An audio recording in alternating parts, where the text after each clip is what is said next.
Cette cérémonie solennelle marque le départ définitif de Vital Kamerhe de la tête du bureau de la Chambre basse du Parlement. Conformément au règlement intérieur, la fonction est désormais assumée par le premier vice-président Isaac Jean-Claude Chilumbaï en attendant l'élection d'un nouveau président par la plénière.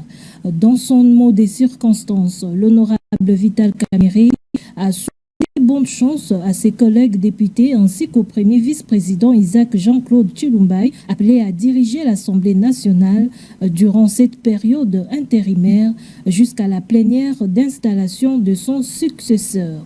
Il a confié qu'il partait avec beaucoup de souvenirs de l'ensemble du bureau et a encouragé son successeur à défendre avec fermeté le président de la République Félix Antoine Tshisekedi Tshilombo ainsi que les intérêts supérieurs de la nation. Vital Kamerhe a également rappelé qu'il resterait disponible en cas de besoin. La République passe avant tout, a-t-il déclaré. De son côté, le premier vice-président, désormais président intérimaire de l'Assemblée nationale, a reconnu garder des très bons souvenirs de sa collaboration avec Vital Kamerhe et qu'il a qualifié d'exemplaire et marqué par une grande expérience parlementaire et a promis de mener à bon port la haute mission que lui confie les règlements intérieurs de la Chambre basse du Parlement. Le président Jean-Claude Chilumbaï a insisté sur son engagement à préserver l'image laissée par son prédécesseur, à œuvrer pour l'intérêt de la République et à sauvegarder les valeurs communes au service de la démocratie congolaise. Il a enfin réaffirmé sa volonté de pérenniser la vision du chef de l'État, Félix Antoine Tshisekedi Tshilombo. La cérémonie s'est déroulée en présence du secrétaire général de l'Assemblée nationale, Jean Ngouvoulou Nkoji, de la questeur Chimène Poli, des cadres de l'administration ainsi que des quelques membres du cabinet de la Chambre basse du Parlement. Cette discussion entre Félix Tshisekedi et Mirjana Spoljardik intervient dans un contexte où les besoins humanitaires dans la partie est de la RDC est de plus en plus grand. Une occasion pour cette organisation de réaffirmer son engagement à travailler au bénéfice des populations qui sont dans les besoins. Les chefs de l'État a salué la bravoure des équipes de terrain du CICR qui exposent leur vie en allant sauver celle des autres. Il a réaffirmé la collaboration de cette organisation humanitaire avec les gouvernements de la République. Pour rappel, le CICR intervient principalement pour fournir une assistance humanitaire aux populations touchées par les conflits armés, notamment par l'eau, la santé, la nourriture et les logements. Il agit également pour les rétablissements de liens familiaux, la visite des détenus et la protection des civils et des personnes vulnérables. Le CICR promet le droit international humanitaire auprès des acteurs étatiques et non étatiques et collaborer avec la Croix-Rouge de la RDC pour une action coordonnée. Son travail s'est fait non sans difficulté, particulièrement dans des zones occupées par des forces étrangères et leurs alliés de l'AFC M23. La cérémonie était de courte durée, mais hautement symbolique.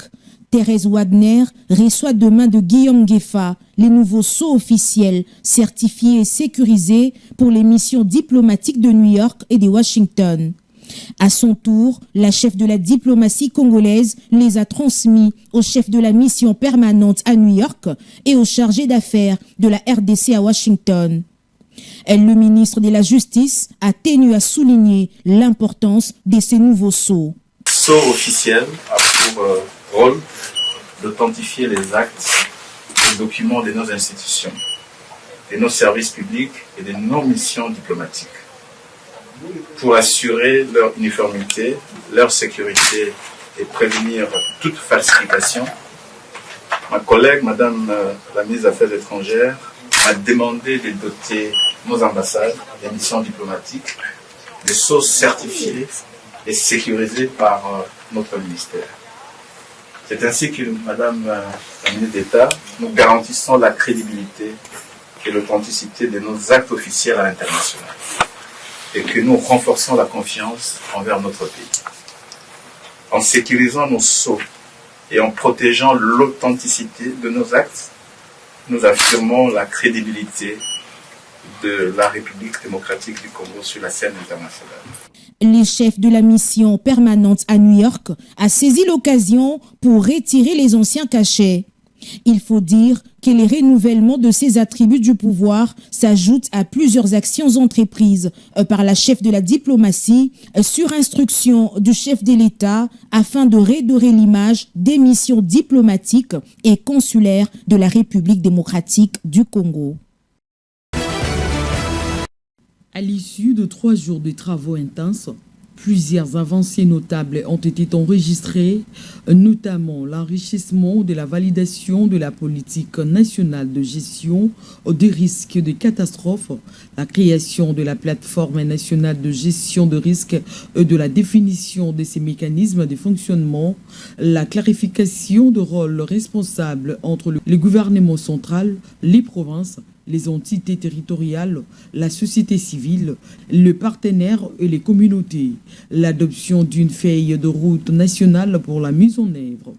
Tout en remerciant les partenaires techniques et financiers pour leur appui constant et leur solidarité.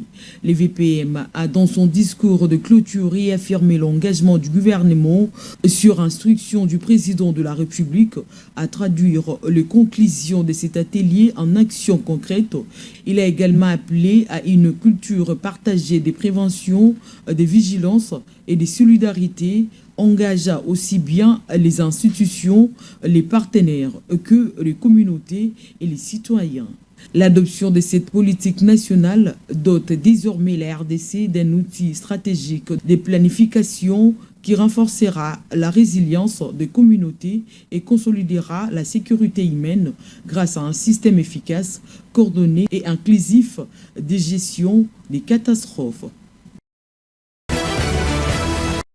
Les échanges ont porté sur la consolidation de la collaboration, la mobilisation des ressources et la mise en œuvre des projets structurants tels que INGA et les corridors des Lobito, considérés comme de leviers de croissance pour la RDC. Il y a lieu de dire que les corridors de Lobito est un atout majeur pour la RDC, car il offre au pays un accès direct et vital à l'océan Atlantique via le port de Lobito en Angola, facilitant l'exportation de ces précieuses ressources. Ces corridors est particulièrement crucial pour le minerai tels que les cuivres et les cobaltes qui représentent respectivement environ 65% et 15% de revenus d'exportation de la RDC. Cette rencontre a réaffirmé le partenariat solide entre la Banque mondiale et la République démocratique du Congo, orienté vers un développement durable et inclusif.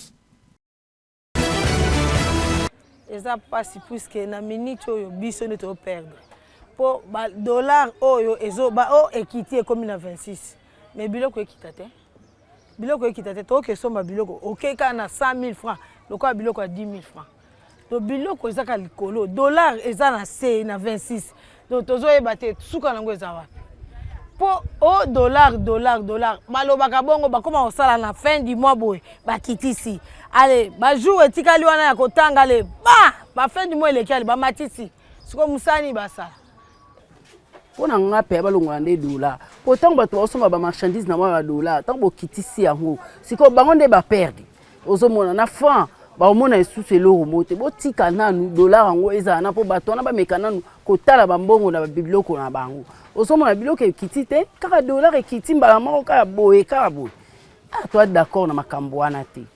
Non, l'avantage c'est parce que le taux n'est pas stable.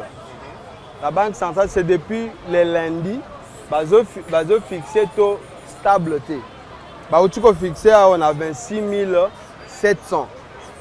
Le but est à 27 300. Je donne un exemple. On a la salle réabonnement à Canal Plus Lobby, Nabutu. Pendant que le dollar à la banque c'est 26 700.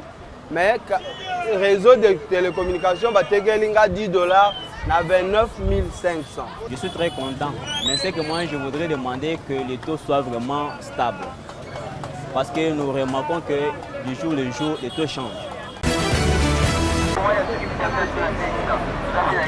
C'est quasiment impossible de passer par le quartier 1 sans rencontrer des embouteillages de ce type. Ces véhicules peuvent passer des heures sans bouger, une situation qui commence généralement depuis les petites heures du matin. Les chauffeurs attribuent cela au manque de parking et aux incompréhensions entre eux.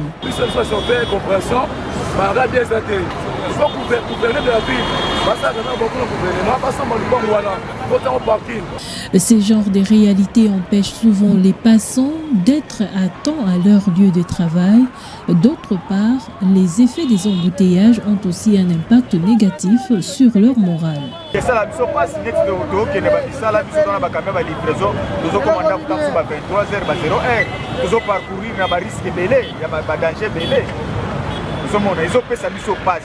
Très souvent, la situation s'apaise lorsqu'un officier de la police passe par là pour mettre de l'ordre. Le commissaire supérieur adjoint chargé d'opération au département sécurité publique, Rémi Kanza, rejette lui aussi la faute au chauffeur.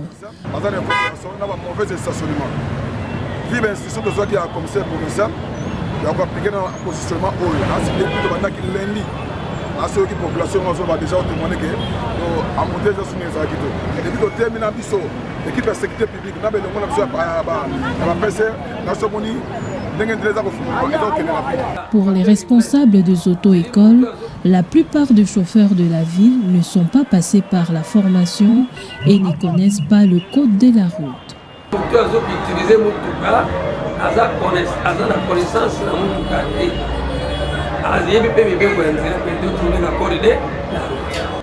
Par ailleurs, la faute n'est pas qu'à chercher du côté des chauffeurs.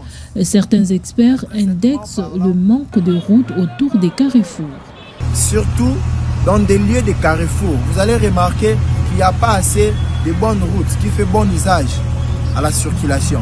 L'État congolais doit se prendre en charge de manière à avoir une main-d'œuvre locale, à faire promouvoir une autosuffisance, intrinsèquement parlant, avec des ingénieurs mieux qualifiés. En parlant de route, les espoirs des populations se fondent désormais sur la construction des rocades sud-est et sud-ouest de Kinshasa qui pourront désengorger la circulation dans cette zone notamment.